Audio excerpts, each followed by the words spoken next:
Welcome, dear listener. Let your body rest and let your breath slow. This is not a story of battles or kings, but of winter, soft, long, and silent, as it blanketed medieval life in frost. Close your eyes now.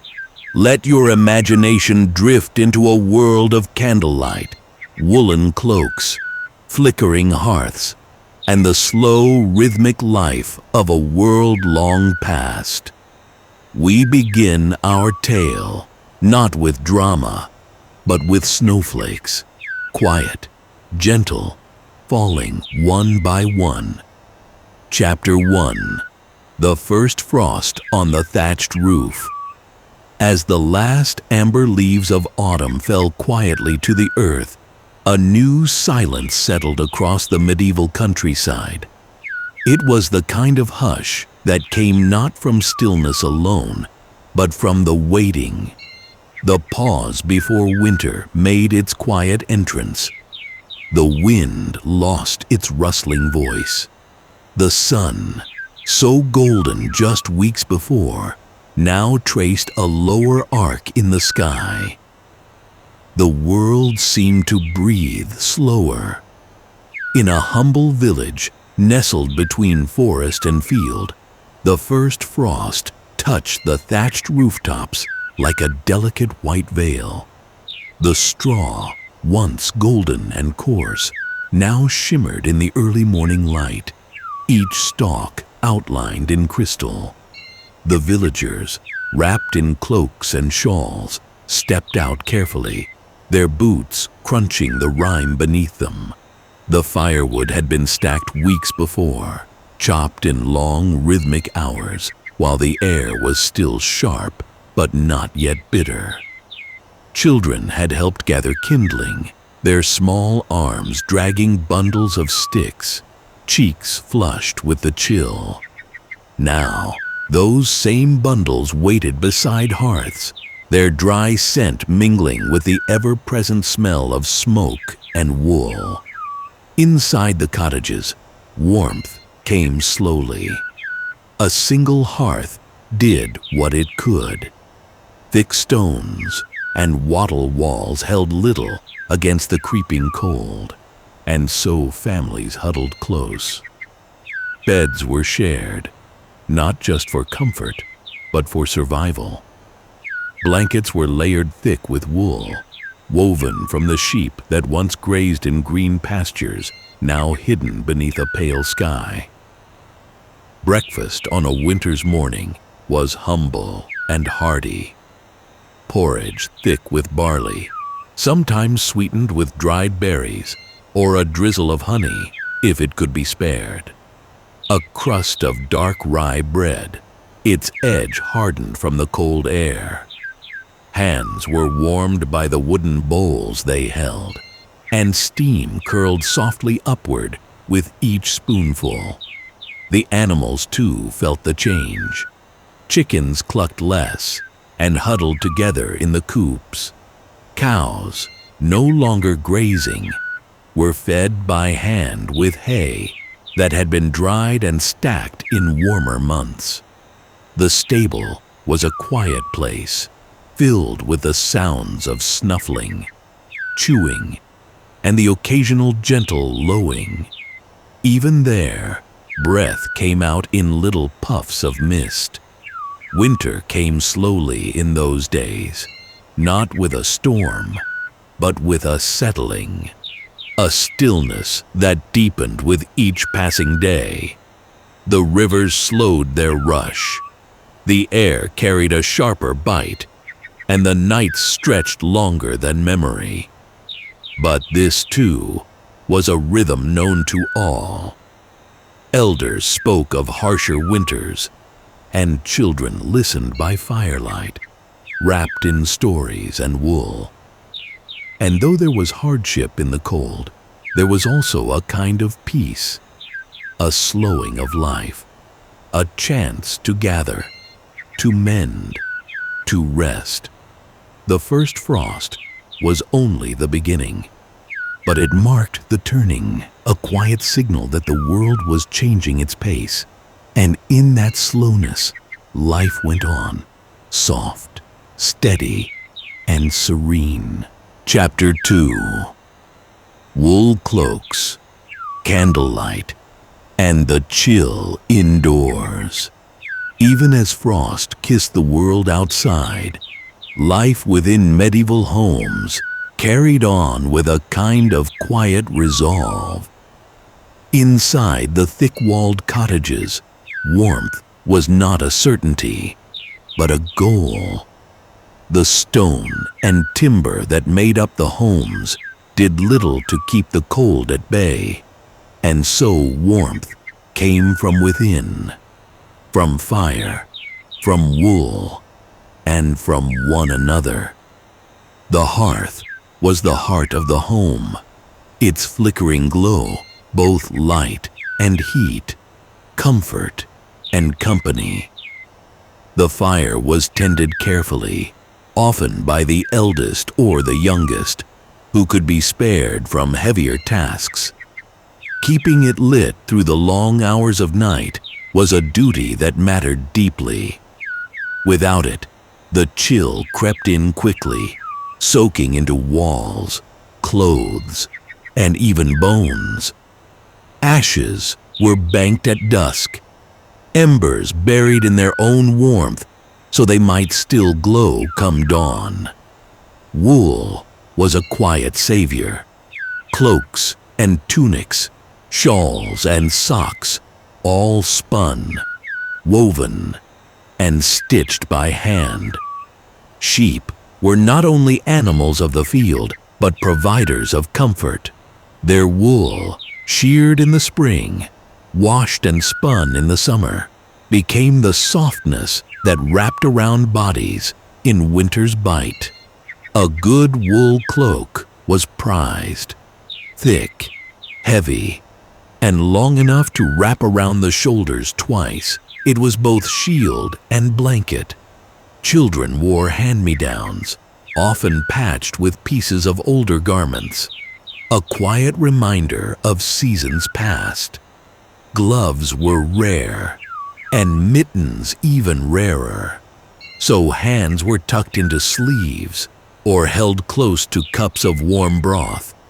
The light was low indoors. Windows, if present at all, were small and shuttered against the wind. Glass was a luxury. Oiled parchment or horn were more common, letting through only a dim glow. So the flicker of candlelight became a kind of sun. Tallow candles, made from rendered fat, gave off a steady but smoky flame. Beeswax was sweeter, but too dear for most. In the quiet hours between chores and sleep, families would gather close. The cold encouraged stillness. Reading was rare, for few could read, and books were even scarcer than candles. But stories were abundant.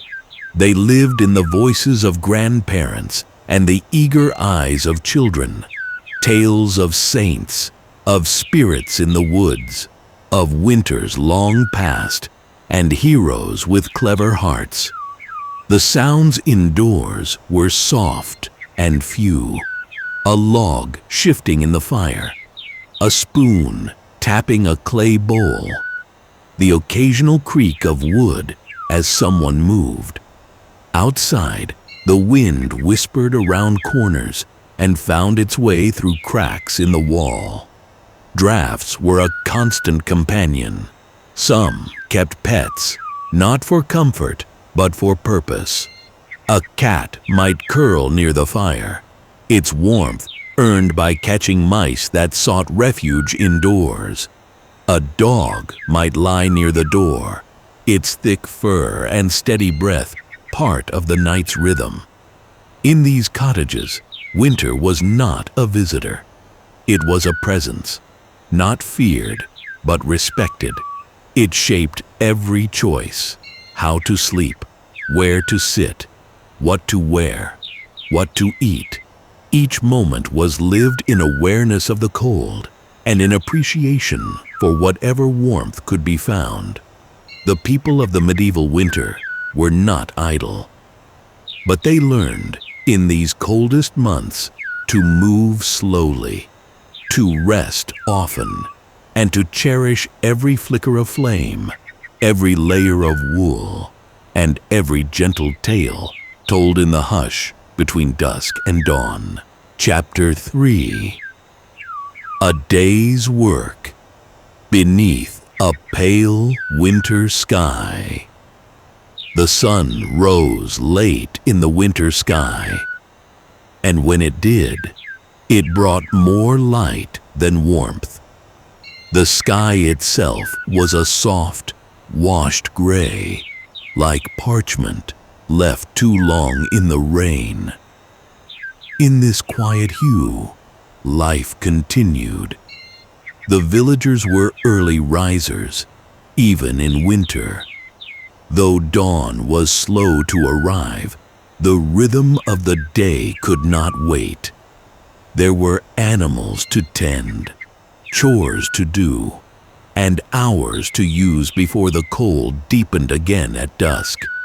Outside, breath misted in the air like ghostly smoke. People walked briskly, wrapped tightly in woolen layers, feet crunching across frozen earth. The fields, now brown and bare, still required care. Fences were checked, tools were repaired, and wood was gathered from the forest's edge. Men carried bundles of logs on their backs, their cloaks dusted with frost. Women drew water from the well, the rope stiff in their hands, the bucket's rim edged with ice. The well itself steamed faintly in the morning air, as if exhaling with effort. Children, if they were not too young, helped where they could. Some fed chickens or swept ash from the hearth. Others helped their mothers spin thread or mend clothing by the slanted morning light. Chores became a quiet ritual, a shared task that brought the family through another day. There were few words spoken outdoors. The cold made speech short and purposeful, but there was comfort in that too, in the shared understanding that winter was not something to fight, but to endure gently, together. The forest nearby held both beauty and risk. Its trees stood like frozen sentinels, their bare branches rimmed with frost. Beneath them, firewood waited, fallen limbs, dry bark, and twisted roots. Gathering it was slow work. Gloves were a rare luxury, and hands became red and stiff quickly. Still, the forest gave what it could, and the villagers moved quietly through its silence. At midday, there might be a short pause. Bread with lard, or a stew that had simmered since morning, would be shared. People ate while sitting on rough-hewn benches near the fire, or leaned against barn doors to catch whatever faint warmth the sun allowed. Though food was always needed, winter was the season of scarcity. Gardens lay dormant, and root cellars were checked carefully each week. Salted meat, dried beans, turnips, and leeks. Each was counted and used with care. Nothing was wasted. The church bell still rang, its sound crisp in the clear air, calling villagers to prayer or marking the passage of time. In winter, the bell's echo seemed to hang longer, a gentle reminder of the sacred even in the season's quiet hardship. As the day wore on, the light faded quickly. Shadows lengthened across the ground by mid-afternoon, and the sky began to darken long before supper was ready. Lanterns were lit early, doors were shut, curtains drawn. The work of the day may have seemed simple, but in truth, it was everything. To gather wood, to mend a cloak, to draw water, to sweep a floor. These were the acts that made survival possible. And in their repetition, there was a calm, a rhythm that matched the season's slow breath. So the villagers moved through their days, not with urgency, but with steady resolve. For though the cold was deep and the days were short, each small act of care brought warmth to the winter's long silence. Chapter 4. Frost on the church steps and silent prayers. In every village there stood a church, often the oldest building, and sometimes the coldest. Its thick stone walls had weathered more winters than any man or woman alive. It stood as both a place of refuge and a quiet reminder of the divine, even when frost clung to every stone. The church bell rang with a slow, solemn sound. Its echoes drifted through the crisp morning air like invisible ripples. It did not call with urgency. It simply invited, gently, firmly, like a friend knocking on your door in the snow. On holy days and quiet Sundays, villagers gathered, moving slowly down narrow paths, cloaks pulled tight, candles in hand. Their steps crunched softly on the frozen earth. Frost patterned the stones beneath their feet like lace, winding along the steps of the chapel and across the wooden door. Inside, the church was dim and cool. Stone held the cold long after the sun rose. There were no fires within the nave, no warmth save for the breath and bodies of those who gathered. Yet it was not unpleasant. It was peaceful, the kind of cold that made one still, that encouraged reverence, that stilled restless thoughts. The wooden pews creaked as people sat. Candles flickered, tall and waxy, their light stretching up to high wooden rafters. Muffled coughs, the soft rustle of cloaks, and the distant cry of a baby were the only sounds. The priest's voice was gentle, echoing slightly against the stone. He spoke not of punishment or fear, but of patience, of kindness, of enduring through long winters with steady hearts. Scripture mingled with silence, a rhythm of speech and stillness that calmed the mind. Prayers were spoken aloud, but quietly. Some bowed their heads in the old way, fingers wrapped together, breath rising like steam in the chill. Others simply sat in thought, eyes closed, faces lined by age and weather. In winter, faith was not something shouted. It was something worn, like wool, something passed hand to hand, parent to child, a comfort and a guide in the long, dark season. The church served more than spirit. It was a gathering place, a shelter, a space where villagers exchanged quiet news. Who needed help? Who had fallen ill? Whose roof had lost a thatch in the last wind? After prayer, a small gathering would linger near the steps, wrapped in furs and cloaks, speaking gently as snowflakes began to fall again. Children would chase one another through the gravestones, careful not to slip on the frozen ground. The elderly leaned on staffs, moving slowly but surely, their every step part of a long practiced rhythm. Sometimes there were funerals in winter, when the earth was too frozen to dig. In such times, the dead were kept in a side chapel, wrapped in linen, watched by candlelight until the ground could be softened. Even in death, winter asked for patience. But the church stood, always. Through every storm, every snowfall, every hard season, its bells rang steady, a presence of peace. And for those who walked its aisle, knelt on cold stone, and whispered thanks in the flickering dark, it was enough. A quiet faith in a quiet season. Chapter 5. The Market in the Snow. Even in the depths of winter, life had to carry on. And once or twice a week, depending on the weather and the will of the roads, villagers would gather for the market.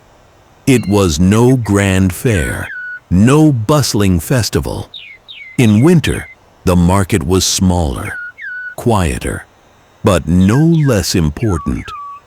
For many, it was a rare chance to trade, to speak with others, to see the faces of neighbors not glimpsed since the last frost. The market square was often nothing more than a widening in the path between homes, a muddy or snow-packed clearing near the well or church. There were no stalls, no grand banners, no music in winter. But there were blankets laid out carefully, baskets arranged neatly, and steam rising from clay cups held close to lips. Merchants, often villagers themselves, came wrapped in layers of wool and fur. Their wares were simple but vital. Root vegetables from storage, dried herbs tied in bundles, hand-spun thread, or a carefully patched cloak for trade. Some sold beeswax candles, others shared jars of preserved berries or sour cider drawn from aging barrels. A potter might bring a few bowls, a butcher some salted meat wrapped tightly in linen. And if luck had smiled, someone might offer a small wedge of cheese, sharp, fragrant, and precious. The air was filled not with noise, but with mist, each breath visible, each word spoken with care. Conversations were short but kind. Your husband's roof, did it hold through the last storm? It did, thank the saints. And your little one, she still has the cough? Better, the tea you gave helped. Children wandered carefully between the adults, their boots wrapped in cloth or old leather, cheeks pink from the cold. Sometimes they held hands. Other times they played in the snow just beyond the square, watched by mothers who kept one eye on trade and the other on laughter. A small fire might be lit at the market's edge, crackling modestly beneath a hanging pot of broth or cider. Those who could spare a few coins might buy a warm cup, and those who could not were offered warmth anyway, for kindness was a currency of its own in wintertime. No one raised their voice. There was no haggling, no shouting. The pace of trade was slow, deliberate. People bartered as much as they bought. A handful of dried apples for a skein of thread, a loaf of rye bread for 2 onions, and a story. Animals were sometimes traded too, a chicken for a basket of kindling, or a goat, if times were desperate, for enough wool to last until spring. Their bleats and clucks added to the gentle rhythm of the morning. The sun rose slowly, then hovered pale and high, casting no warmth at all. But the market stayed, even as fingers stiffened and noses turned red. It stayed until the last bowl was sold, the last jar wrapped, and the last neighbor offered their goodbyes. As people returned to their cottages, they carried more than food. They carried news, stories, laughter, a reminder that they were not alone, that others too walked the same winter paths, waited out the same long nights, and warmed themselves beside the same kind of hearth. The market in winter was not a place of wealth, but it was a place of connection, a place where the cold could not quite reach, not while hands passed bread and eyes met in shared understanding. Chapter 6. Hearthside Tasks and Quiet Work. As snow gathered in thick silence beyond the windows, life indoors became the rhythm of winter days. Without fields to tend or great distances to travel, people turned inward, toward tasks that required patience, hands, and the gentle passing of time. Each home became a small world of soft movement and careful work. It was not idle. It was simply quieter, the kind of labor that suited the season. Near the hearth, someone would sit spinning wool. The soft whir of the spindle filled the space like a lullaby. Tufts of wool were drawn and twisted, turned into thread that might someday become a cloak, a glove, or a blanket. Every inch of thread held the memory of sheep pastured in warmer months, of hands shearing in spring, of sun-dried fleece carried home in baskets. Others worked at mending, woolen socks patched with care, cloaks restitched at the shoulder, mittens turned inside out and repaired with thick, careful seams. Every scrap of cloth was saved. Even the smallest piece might be used to mend a child's sleeve or pad the inside of a boot. Some dyed fabric. Even in winter, pots simmered slowly near the fire, filled with water and the color of roots or bark. Onion skins gave soft yellows. Woad brought pale blue, though it was harder to find in cold months. The scent of dye was earthy, warm, and strangely comforting. In corners of the room, children sat on straw mats with blunt needles, learning to stitch simple patterns or string beads onto cord. Their work was crooked, their hands clumsy, but they were praised all the same. Winter was a time for learning slowly. Wood was carved by candlelight. Men whittled spoons, bowls, pegs, and buttons. A father might shape a small toy animal for his youngest child. The sound of blade on wood was steady and soft, like the ticking of time. Each shaving curled like a feather, falling to the floor in silence. In some homes, herbs were sorted, dried in bundles months ago, now carefully tucked into pouches. Sage, thyme, and chamomile. Some were used for cooking, others for healing. A cough was common in winter, and a warm tisane of herbs could bring peace to a restless night. There were chores, of course. Water to be carried, ashes to be swept, chickens to feed, and goats to check. But the hours between were often spent in slow work, useful, steady, and done without rush. Stories were told as the work went on. A tale of a lost traveler who found his way by following a fox. Or the story of the woman who wove a cloak so fine it made the wind sigh. The stories were old, some true, some not, but all were told with the kind of voice that matched the crackle of fire.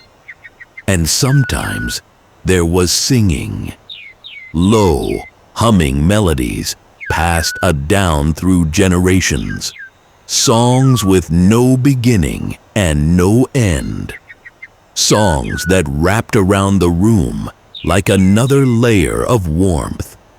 This was winter labor, soft, slow, and full of care. It was not grand, but it was good. And when the sun began to slip behind the clouds again, and another evening fell into stillness, there was comfort in knowing that something, even something small, had been made. Chapter 7. Nights of oil lamps and shadowed silence. When the short day came to an end, and the pale sun sank below the trees, night fell quickly in the medieval world. The cold deepened as the shadows stretched long, and soon the village was quiet again. Not from sleep, but from the stillness that came before it.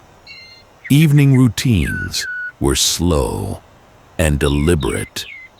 Oil lamps were lit, small clay vessels filled with animal fat or simple oils, with a wick cut from linen or wool. Their flames were gentle, not bright like the sun, but soft like the memory of it. Their golden glow flickered on the walls, casting shadows that danced with each breath of wind. The hearth, of course, still burned. Coals were stirred, a fresh log added, its bark hissing softly as it caught. Warmth, such as it was, came only from that single place, and so the family gathered close. Everything important, food, sleep, stories, prayer, happened within the radius of that fire. Supper was modest, a stew of lentils perhaps, or a pottage made from whatever vegetables could be spared from storage. A bit of hard bread softened in broth. Sometimes there was nothing more than porridge and a silent prayer, but even that was enough, warm, filling, and shared. The hours after supper were quiet. There were no clocks to chase, no schedules to hold. Time moved by candle length and firelight, by the slow closing of eyes. Some finished their spinning or sewing. Others sat with hands folded, watching the flames.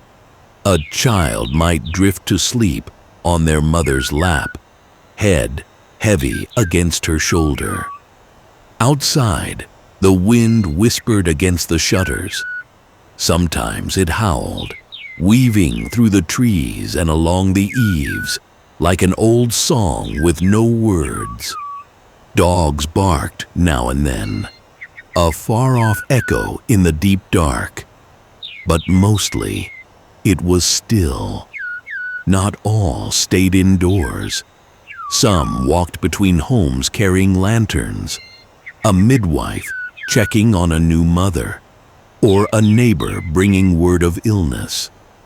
Their steps were slow and sure, boots crunching snow beneath. The lantern's glow ahead of them like a star brought close to earth. Indoors, sleep came early in winter. Without light, without heat, the bed was the warmest place one could be. Families slept close together, not for comfort alone, but for warmth. Children nestled between parents, wrapped in wool, heads beneath shared blankets. Even pets, if allowed, curled at their feet. The beds were simple, straw-stuffed mattresses on wooden frames, sometimes with curtains to block the draft. Pillows were rare. More often, folded cloaks served as headrests, and hands were tucked beneath arms to keep fingers warm. Those who prayed did so quietly. A few words murmured into the folds of a blanket. Thanks for the food, for the fire, for the safety of the home. It was not showy nor long, just a whisper of peace into the silence of the dark. And then, stillness. The flicker of the final lamp, the hush of breath slowing, the slow creak of wood cooling as the fire settled to embers. The village lay sleeping beneath its snow-covered roofs, tucked in like children beneath a sky heavy with stars. In that silence, the long winter night passed, not quickly, not easily, but gently. And by morning, there would be frost again on the thatch, smoke again in the air, and a new day beginning beneath a pale gray sky. Chapter 8. Snow on the roof and ice in the eaves. As the days passed deeper into winter, snow became not a surprise, but a constant companion. It came in silence, not with fanfare, but with the soft hush of a world growing still. One morning, it would simply be there, coating the rooftops, cloaking the trees, and blanketing the earth in thick, endless white. On thatched roofs, the snow piled layer by layer, soft as wool. If it was too much, someone would climb carefully onto the edge, using a long wooden pole to push it down, lest the weight cause the roof to sag. The snow fell in heavy chunks, thudding onto the frozen ground below, but still more would come. Icicles formed along the eaves, delicate and sharp. They caught the pale sunlight like tiny swords made of glass. Sometimes, children would try to break one off to keep as a toy, or to pretend it was a crystal treasure. But the elders warned them, gently, that too many fallen icicles could mean danger for the roof above. Doors froze shut in the night. Windows, where they existed, grew rims of ice around their edges. The cold crept in through cracks in the wall, through spaces beneath door frames, through every place not guarded by heavy cloth or thick wood. And so, homes were layered, with hay against the walls, with straw beneath rugs, with bundles of rags pushed into the corners where wind might find a way. Snow muffled sound. Outside, the village became quieter than ever. Footsteps sank into the snow without a crunch. Horses pulled sleds slowly along paths now buried in white, and from above, smoke rose in tall, steady lines, each chimney a small pillar of warmth in a frozen world. Some villagers hung dried herbs above their hearths, not just for cooking, but to ward off illness. Cold brought with it coughs and fevers, and so care was taken. Steam baths were prepared by placing hot stones in buckets of water. The rising vapor eased breath and warmed hands.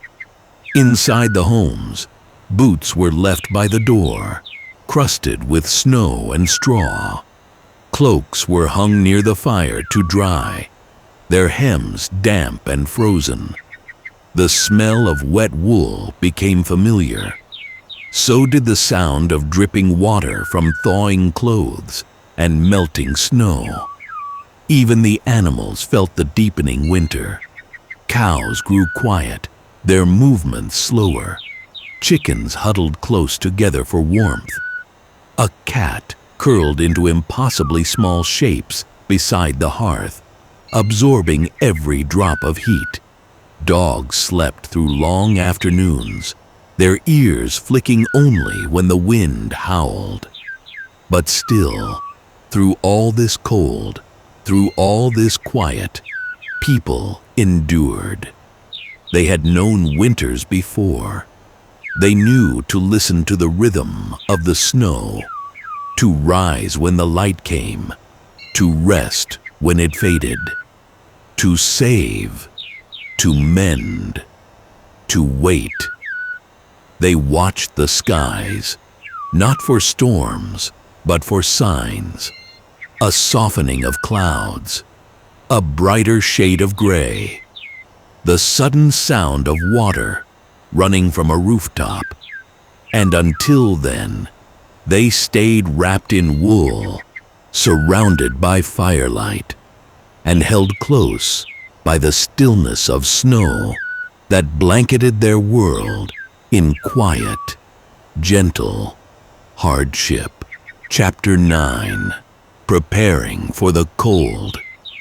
Before it came winter, in the medieval world, did not arrive all at once.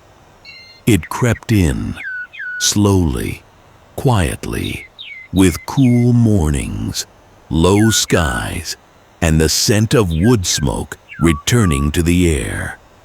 But long before the first snowfall touched the thatched rooftops, the people of the village were already preparing, for they knew that once the frost came, it would stay. And so, they moved in rhythm with the season, guided by instinct and memory. As early as late summer, bundles of herbs were gathered and hung from rafters to dry. Sage, thyme, and rosemary, not just for flavor, but for health, for healing. Their scent would linger through the cold months like whispers of sunlit days. In the fields, grain was threshed and stored in great sacks. Root vegetables were pulled from the earth and placed carefully in cellars dug deep beneath the cottages. Turnips, onions, leeks, and carrots, simple foods, hardy and long-lasting. Wood was cut in great stacks. Men and boys worked together, swinging axes with slow, practiced strokes.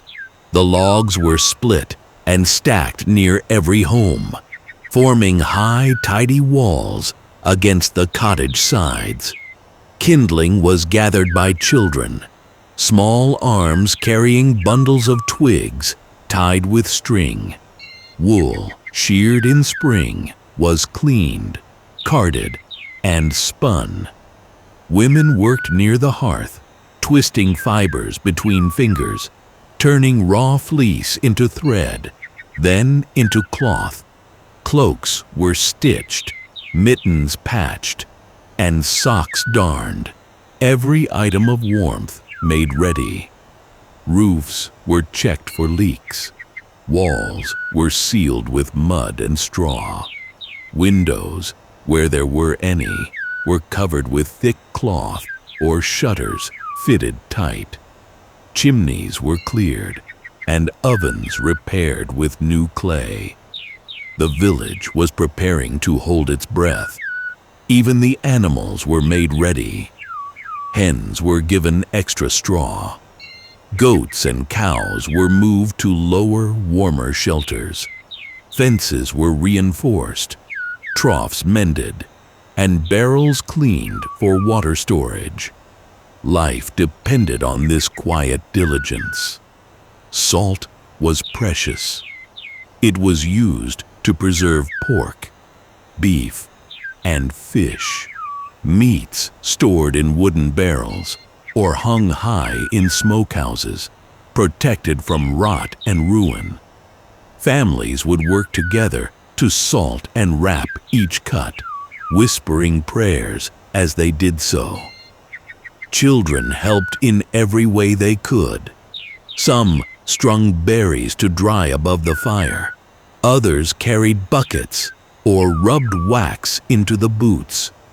These small tasks were lessons, not just in survival, but in care, in rhythm, in being part of something greater than oneself. There was no panic, no rush, only the slow, steady pace of people who had seen winter before and who knew it was coming again. And when the final leaves fell from the trees and the sky turned the color of steel and the breath of the morning came out white and slow, the village was ready.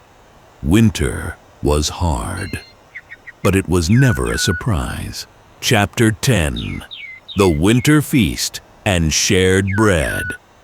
Though winter in the medieval world was often hard, it was not without moments of joy.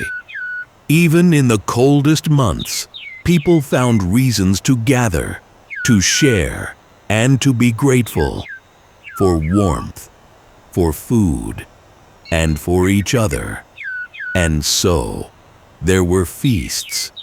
Not grand, glittering banquets like those held in castles, but quiet, humble gatherings, often centered around holidays like Christmastide or the Feast of St. Bridget.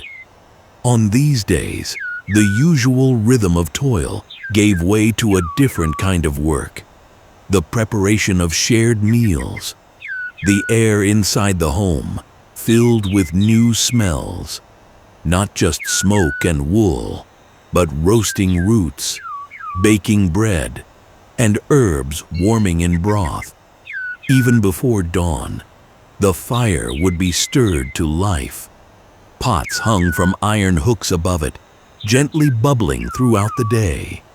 Bread was baked with extra care, coarse flour kneaded with strong hands, shaped into rounds and scored across the top.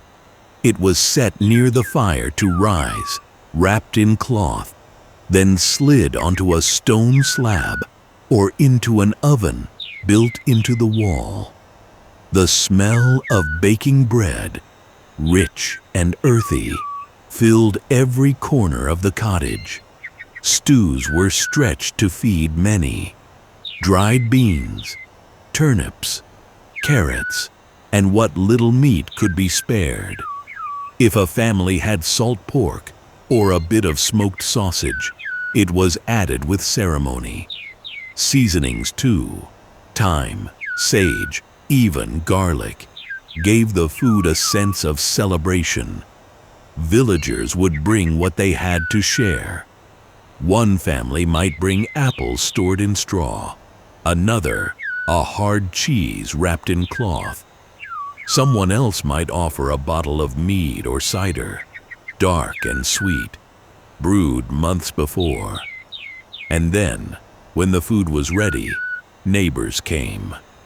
They entered with laughter and steaming breath, stamping snow from their boots, cloaks dusted in white. Some carried small gifts, carved buttons, dried flowers, a song. Others came simply with a smile. Inside, benches were drawn close. Clay mugs passed from hand to hand. Children sat on laps or curled beside their parents on low stools. The table, often just a wide plank on barrels or stone, groaned softly under the weight of bread, bowls, and cups. Grace was said, or sometimes only a word of thanks spoken aloud, for the food, for the fire, for one another. And then the feast began. It was not quiet, but it was kind. Voices rose gently in warmth and welcome. People spoke of small things: a roof that held through the snow, a cow that finally calved, a baby's first laugh. Stories were retold, and laughter stirred the air like cinnamon in warm cider. No one went hungry. The food, though simple, was enough. It was made with care, and that made it sacred. After the meal, there was singing. Not formal songs, but old village tunes, easy to remember, sung with smiling eyes and clapping hands. Some danced, if the space allowed.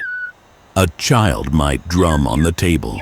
A grandmother might sing a lullaby with her eyes closed, swaying in time with memory. And when the candles burned low and snow piled at the windows once more, the guests began to part, with hugs, with nods, with hands clasped firmly in thanks. The feast was over, but its warmth remained, even after the last bowl was scrubbed clean and the ashes cooled in the hearth. The memory of shared bread, of laughter in winter, and of voices raised in joy lingered, like an ember glowing beneath the ash. Chapter 11. The Long Walk for Water. In winter, even the simplest needs could become quiet challenges. One of the most essential and most humbling was the daily walk for water.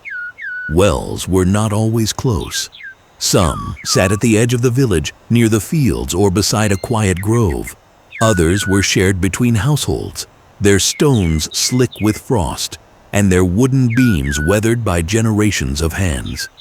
At sunrise, someone would be chosen, often the eldest child or the strongest, to walk the short but meaningful journey. It was a task as old as the village itself. Cloaks were wrapped tight, buckets were gathered, and boots were pulled high against the snow. The cold stung the face, and fingers were kept deep inside woolen mitts or sleeves. The snow made the world quiet. Footsteps were nearly soundless, the path familiar yet softened by fresh white. Frost clung to tree branches, making each one a sculpture of winter, fragile and glowing in the morning light. Breath rose in clouds. There were no words spoken. The world was too still for them. Reaching the well was always a moment of relief. Its stone circle stood like a memory of warmer days. The crank creaked faintly as it turned, the rope stiff from the freeze. Lower and lower the bucket went, until it vanished into darkness. There, deep below, water waited, cold, clear, and still untouched by ice. Drawing it up took strength. The full bucket was heavy, and cold sloshed over the sides, dampening gloves and cuffs. A second bucket might be filled too, if hands could manage it. And then, the return. Home always felt farther on the way back. Shoulders ached, and the wind picked up more easily. But the work mattered. Without water, there could be no broth, no washing, no tea to ease a cough. Sometimes the well would freeze. On such days, villagers worked together, breaking ice with iron tools, taking turns by the hour, warming themselves beside small fires between efforts. No one was left without. Water was shared, cup by cup, neighbor to neighbor. In some places, rain barrels or snowmelt jars were kept, but these were never enough. Snow had to be melted on the hearth, slow and inefficient, filling a pot with snow again and again, just to yield a little warmth. Children helped when they could, carrying small pails, cheering one another along.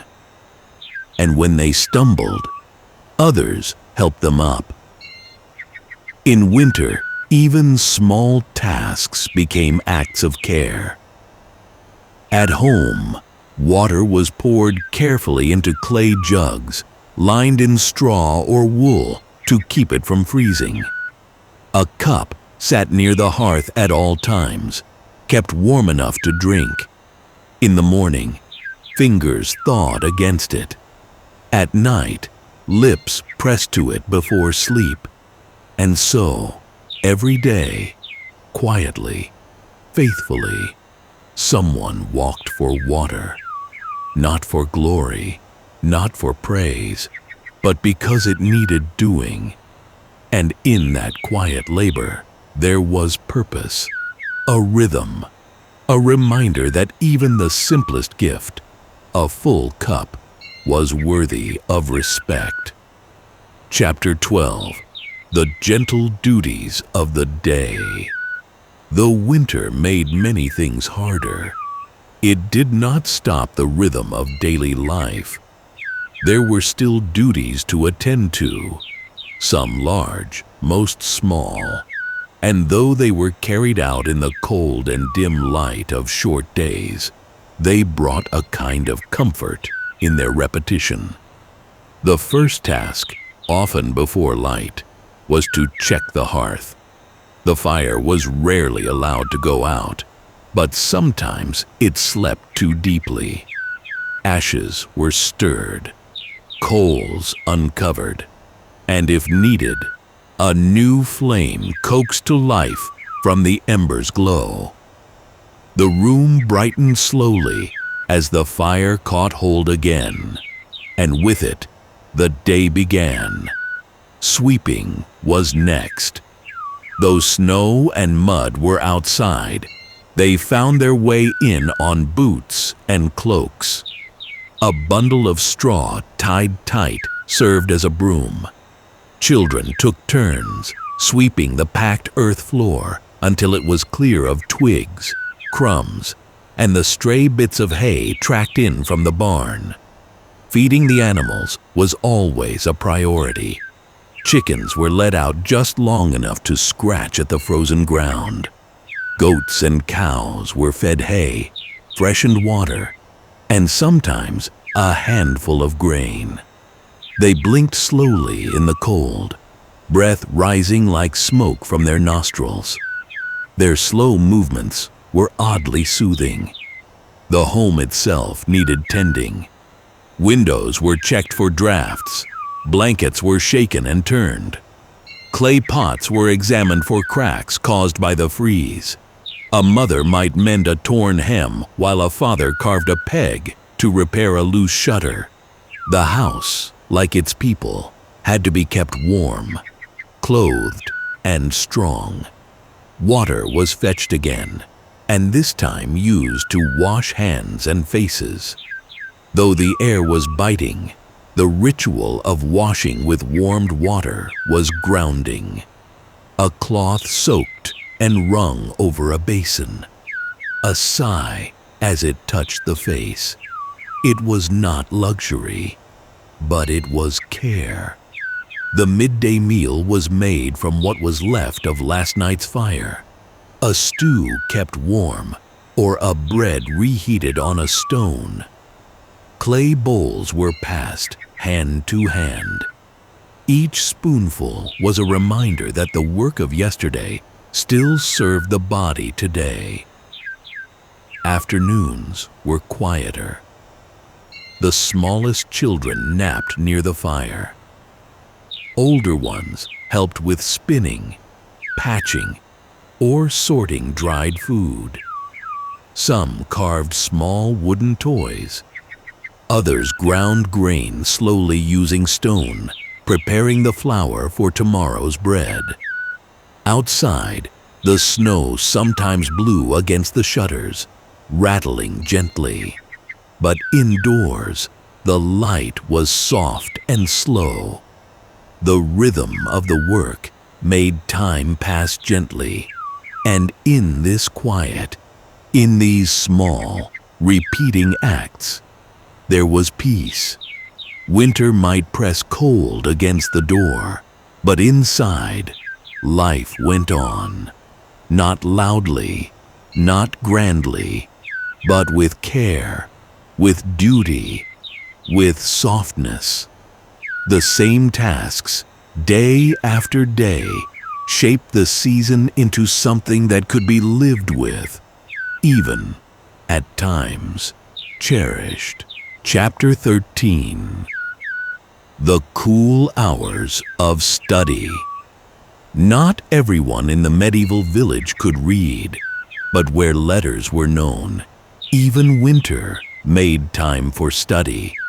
In monasteries, churches, and in rare homes where books were kept, winter's quiet was well suited for learning. The cold slowed the body, but sharpened the mind.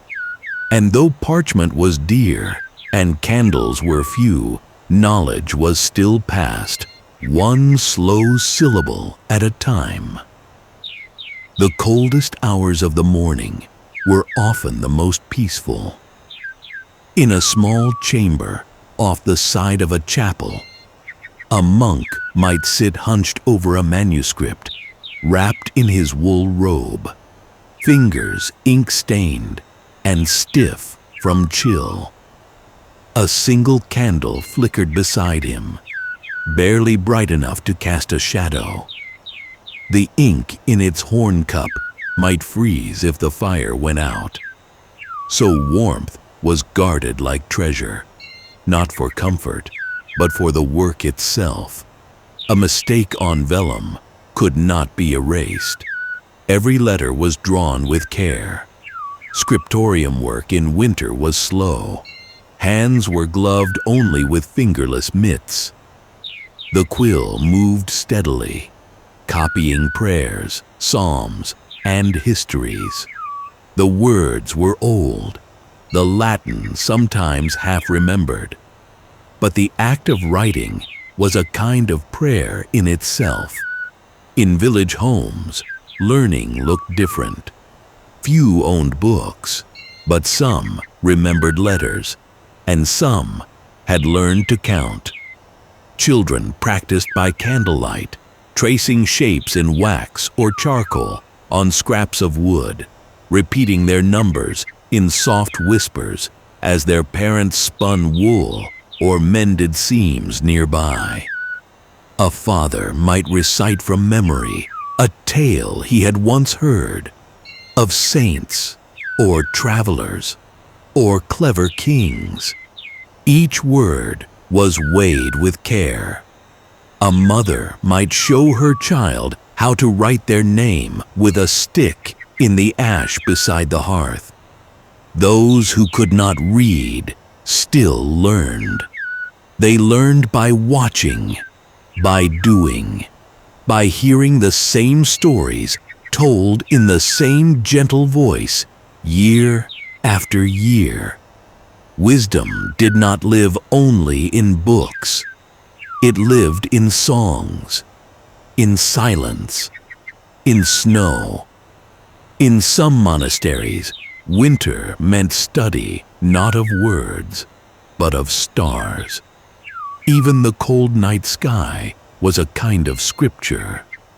Monks would mark the rising of Orion or the turning of the moon. Time, in winter, became both smaller and deeper, and so learning, even then, had room to grow. There was no pressure to master everything. Winter did not ask for speed, it asked for steadiness. A line a day, a lesson at dusk, a quiet hour spent drawing a circle, or sounding out a prayer, or watching the shadow of the candle shrink. Learning in the cold season was not about ambition. It was about attention. about giving the mind something to hold besides the chill.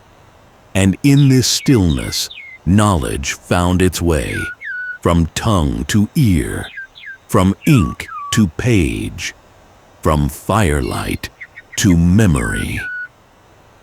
Chapter 14. Compassion at the Healing Grove. Even in the quiet hardship of medieval winter, compassion lived on. When illness came, as it often did in cold months, people turned to care, to herbs, and to the gentle touch of those who had learned the old ways of healing. Not all villages had a healer, but where one was found, a wise woman, a monk, or a herbalist, their home became a sanctuary. Often set slightly apart from the cluster of cottages near a grove or stream, the healer's home held the scents of dried plants, wood smoke, and warmth. In winter, sickness was common. The cold crept into lungs and joints. Coughs lingered. Fevers flickered in the night. There were no hospitals, only hands and hope. And yet, healing still happened, slow, quiet, and wrapped in wool. A mother might carry her child through the snow to the healer's door. The child, wrapped in furs, eyes heavy with sleep. Inside, the fire already burned, and the room smelled of thyme and honey. The healer, old and soft-spoken, would stir a pot of broth while gently pressing a hand to the child's brow. Shelves were lined with jars, dried mint for bellies, willow bark for pain, elderflower for fever. These were the medicines of winter, gathered in spring and summer, now brewed into teas, poultices, and infusions. There were no metal tools, no glowing lanterns, only patience and care. Sometimes hot stones were wrapped in cloth and placed at a person's feet to draw warmth back into the body. Herbal steam was prepared by pouring water over crushed leaves, then breathing in the rising vapor. Warm drinks were sipped slowly, blankets pulled tighter. Even words were part of the healing. The healer might hum an old song, or whisper a blessing passed down from grandmother to granddaughter. These were not cures, but comforts. And in winter, comfort mattered deeply. The healer rarely rested. Each morning they checked on their patients, gathered snow to melt, and crushed new herbs. They moved slowly, but with purpose, like a candle that never flickered too quickly. And when they grew tired, they simply sat, beside the fire, beside the sick, offering presence as much as treatment. In some places, a grove of trees stood nearby. Sacred or simply quiet, the grove was known for its peace. People would walk there to reflect, or to give thanks when healing came. Even in snow, the trees stood tall, branches bare, but not lifeless. Beneath them, wishes were tied with twine or whispered to the wind. And so, through coughs and fevers, through shivers and sleep, healing came. Not all were saved, but many were soothed. And every gentle gesture, every warm cloth, every careful spoonful, every whispered word was a kind of light against the cold.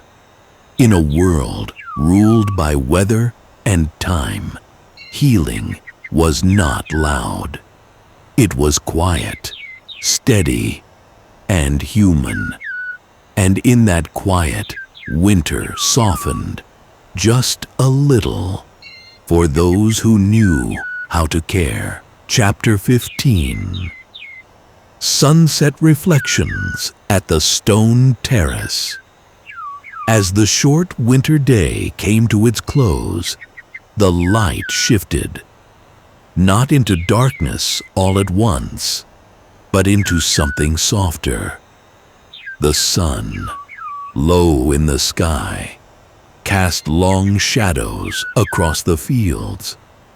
The snow caught the light and held it, turning gold, then rose, then finally the palest gray. In many homes, the work slowed. The baskets were set down, the fire stoked, and hands were rubbed clean on woolen aprons. Supper was not yet ready, but for a few quiet minutes, there was time to breathe. Near the edge of the village, on a raised terrace of worn stone, perhaps once part of a long-forgotten wall, a few villagers would gather. They didn't speak much. They simply stood or sat, wrapped in cloaks, and watched the sky change. From that spot, the view stretched across the snowy rooftops and into the woods beyond. It was a place of stillness, of reflection. The terrace wasn't special by design, just a few flat stones, but it had become, over time, a kind of gentle tradition. Fathers came with their sons. Grandmothers came with walking sticks. A young woman might bring her spinning, though her hands would slow as the light faded. It was a place where you could sit with your thoughts and let the day settle inside you.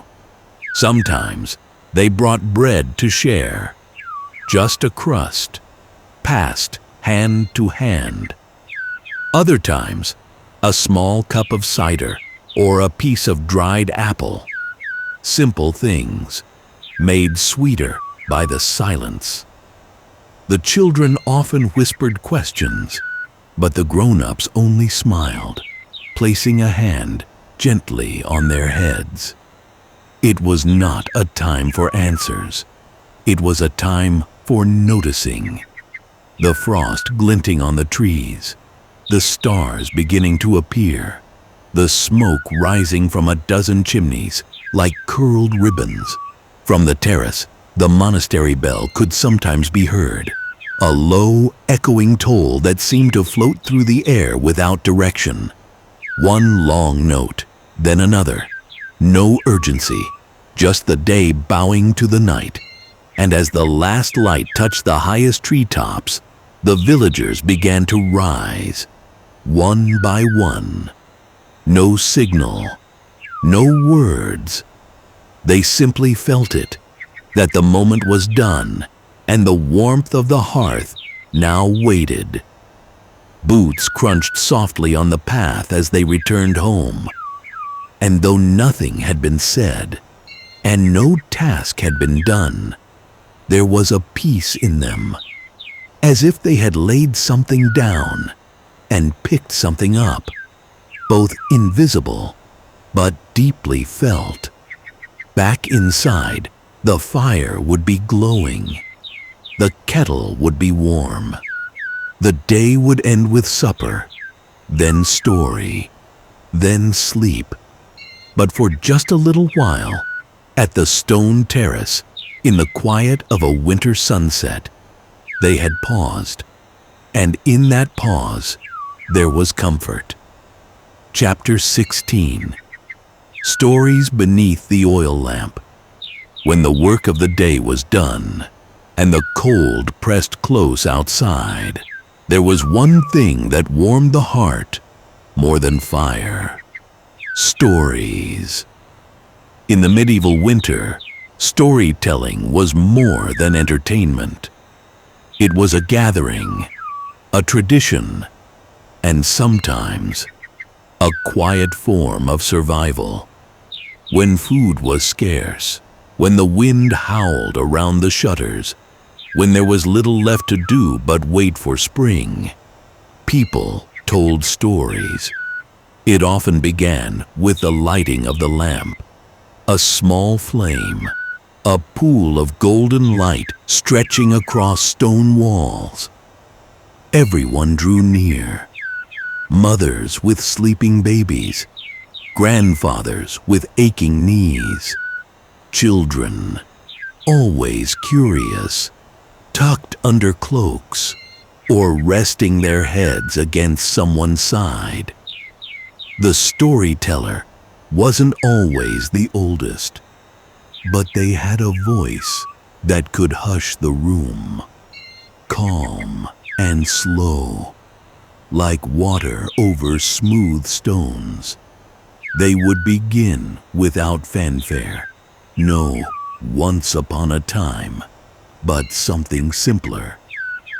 There was a boy, or in the forest, not far from here. And just like that, the room faded. The wind outside was forgotten.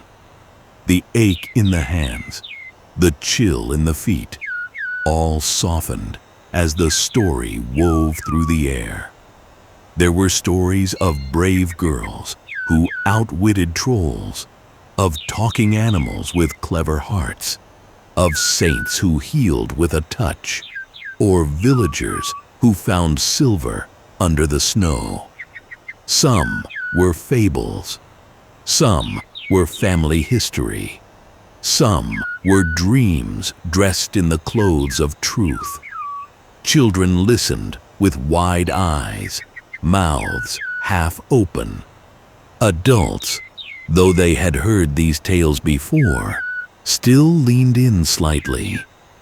The familiar words were like an old blanket, worn, yes, but warm. Sometimes the stories made people laugh. Other times they brought a hush so deep you could hear the fire pop. There was no need for embellishment, no need to impress. The joy came from the telling, from the rhythm, the pause, the cadence of a story shared aloud in the darkest season. In some homes, people took turns. Each person offered a piece, a memory, a riddle, a small tale passed down. Even the shy ones might offer something, a proverb or a strange dream they once had. Everything became part of the evening. Lullabies, too, were stories, sung softly into the flicker of the flame. Songs that spoke of fields in spring, of warm bread, of stars over calm water. Their words were simple, their notes few, but they wrapped children in sleep like another layer of wool. And when the lamp finally dimmed, when the last log in the fire had settled into coals, the stories stayed.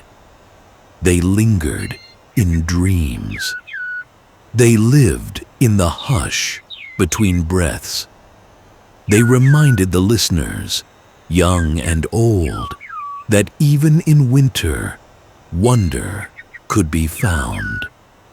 In a world of snow and silence, the voice of a story was a kind of warmth, a gentle flame that needed no wood, a light that lived inside the listener long after the words had ended. Chapter 17. A visit to the forest monastery. Somewhere beyond the edge of the village, where the fields gave way to woods and the snow lay untouched beneath ancient trees, there stood a small monastery. Built of stone and timber, it blended into the quiet landscape. It had no grandeur, no tall spires, only sloped roofs dusted in white, a low bell tower, and a wooden gate that creaked when opened. The monastery was not far, but in winter, the walk there felt like a journey. The path wound through the forest, muffled by snow. Tree branches arched overhead, bare and solemn, like arms raised in stillness. Birds were few. The wind was gentle. The world seemed to hold its breath. Visitors came to the monastery not for spectacle, but for peace, a blessing, a bit of warmth, or just a moment to be still beside others who also listened to the hush of winter. Inside the monastery, monks moved quietly, woolen robes rustling as they passed. No shoes clacked on stone, only the soft sweep of feet, the breath of incense, and the creak of old wood.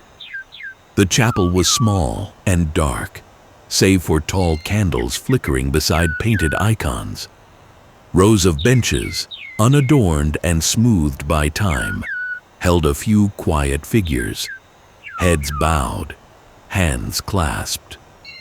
There was no sermon that day, only silence, broken now and then by the slow chant of psalms in Latin, echoing softly against the stone.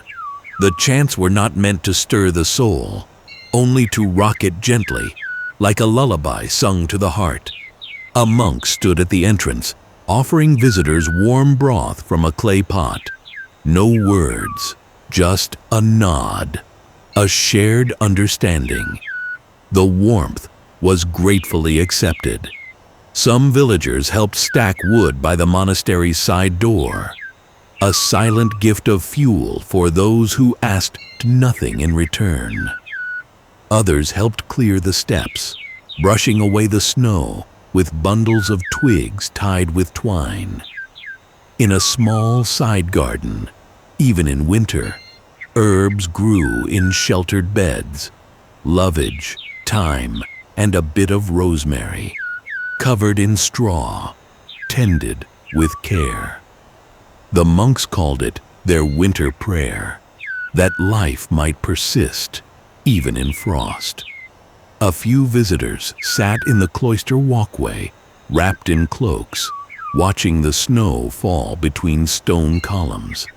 They said nothing, but in that stillness there was peace, a shared quiet between souls. Before leaving, some dipped their fingers into the basin near the chapel entrance, water cold as ice. They touched their foreheads gently and whispered a word only they could hear. Then they stepped back into the woods, the path leading them home once more. The monastery remained, its walls strong, its hearths lit, its bells still silent beneath the weight of snow. And though nothing grand had happened, something small had. In the middle of a hard winter, a quiet place had offered a quiet comfort, and sometimes that was enough. Chapter 18.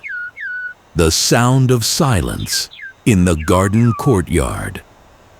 In winter, most gardens lay quiet. No flowers, no fruit, just earth, still, cold, and sleeping.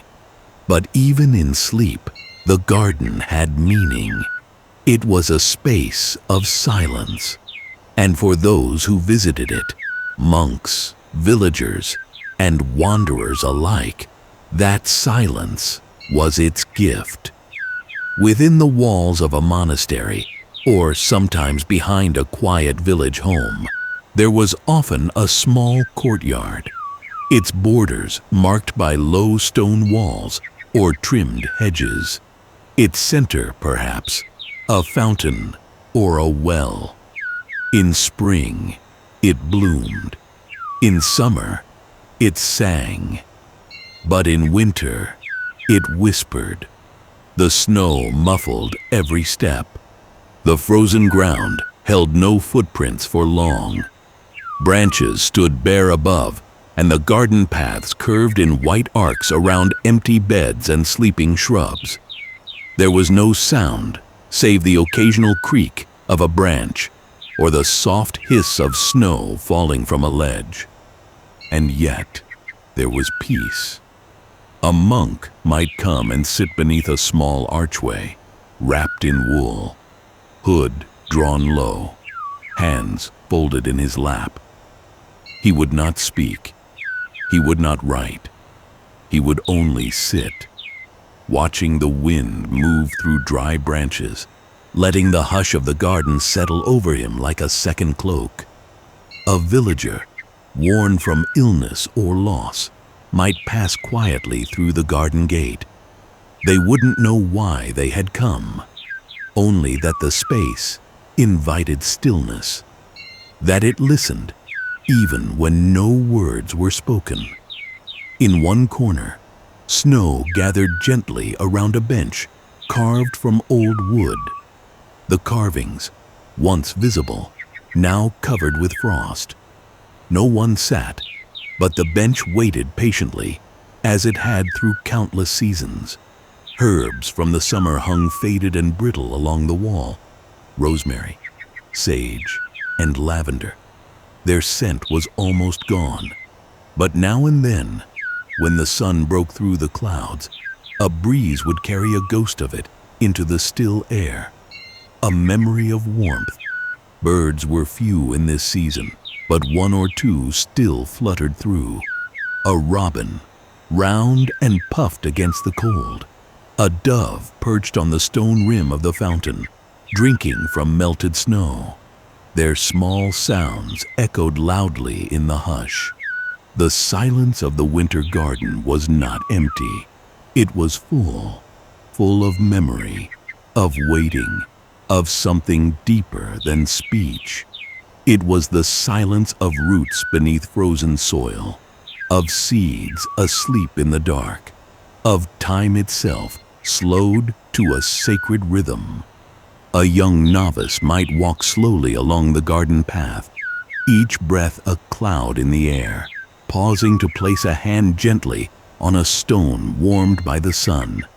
Not to pray, not to think, simply to be still, to let the silence speak. And when the bell tolled from the chapel beyond the courtyard, the sound drifted softly through the snow-laden air. It did not disturb the quiet. It only folded into it, like a verse in a longer poem. In the garden courtyard, the harshness of winter softened. Here, cold did not mean cruelty. It meant rest. It meant pause. It meant listening to what only the hush could tell. Chapter 19. Lanterns Along the Path. As the sun slipped once more below the winter horizon, the world turned blue and silver. Dusk came early. Long shadows stretched across the snow. And soon, the lanterns were lit. They glowed like stars come to earth, small, flickering, and golden, hung from wooden beams, set on windowsills, carried in hands gloved in wool and fur. Each flame danced against the cold, a quiet defiance of night. Villagers moved carefully in the snow. The paths between homes were narrow and uneven, often slick with packed frost. But with a lantern in hand, the way was known.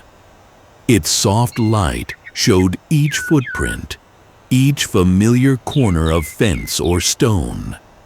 Some lanterns were made of horn, thin and polished to let the light through. Others were wood-framed with sides of oiled parchment. They creaked faintly as they swayed in the wind. Each one held a flame, protected, precious. A boy might carry supper to an elderly neighbor, his feet wrapped in extra cloth, a lantern swinging gently from a pole. The light would catch the icicles on the eaves, turning them into glowing glass. A mother might walk from the barn after feeding the animals, her lantern casting a wide circle in the snowy yard. Her shadow, tall and soft, followed behind her on the ground. The monastery, too, lit its path. Simple lanterns lined the cloister walkway, their glow reflected in puddles of melting snow or in the glossy bark of wet wood. They marked the way for those coming late, villagers seeking prayer or a warm bowl of broth. Lanterns also marked thresholds. A candle in a window meant welcome. A lantern by the door meant someone was still awake. In a world without clocks, this was the way time moved, by firelight, by flicker, by flame. Children were told stories of spirits that could only be seen in the dark. Kind ones who followed lanterns and whispered blessings. Walk slowly, the elders would say, and carry the light kindly. Some families placed a lantern on a post near the edge of their field. A quiet symbol, a guide for a traveler, or simply a way to let the dark know it had not won. Inside, the lanterns glowed on tables while supper was served. They sat beside beds while stories were told. Their flames trembled slightly in the draught, but always held. That small flame meant more than light. It meant life, watched over. At times, someone would walk alone, a quiet soul wandering through snow under the evening sky. No words, only footsteps and breath and the gentle sway of a lantern. And perhaps, above them, a star. The lanterns of winter were not bright, but they were steady. They did not blind the dark. They softened it. They showed just enough. The next step, the next turn, the way home. And in a world of cold and night, that was enough. Chapter 20. The night's gentle ending. And now, the village sleeps. The fire has settled to soft orange embers. The wind has calmed. The snow no longer falls. It only rests, blanketing rooftops and paths, thick on the ground like a great white quilt. Inside the homes, nothing moves but the slow rise and fall of breath. Children curled beneath thick wool, elders wrapped in cloaks and dreams. Even the dogs, even the cats, sleep deeply. The long work of the day is done, and the night offers only rest. The last candle has been pinched. The lanterns near the doors have dimmed. Only starlight remains now, cold and beautiful, casting faint shadows through frost-edged windows. The sky is clear, and the stars stretch far, far beyond what the eye can follow. A full moon rises slowly behind the trees, turning the snow to silver. In this deep hour, the world holds still. The chickens in their coop do not stir. The cows do not low. The barn, once full of sound and steam, is quiet. The monastery bells do not ring. Even the cloister has gone dark, though a single candle burns near the altar, flickering like a memory. Somewhere, far from the village, a fox walks through the woods, its paws leaving narrow tracks in the snow. It does not rush. It does not fear. The forest belongs to silence now, and the fox moves through it like a whisper. Above, an owl glides through the trees. Its wings do not make a sound. It watches, it listens, and it too disappears into the hush. Inside one cottage, a mother stirs, not from noise, but from habit.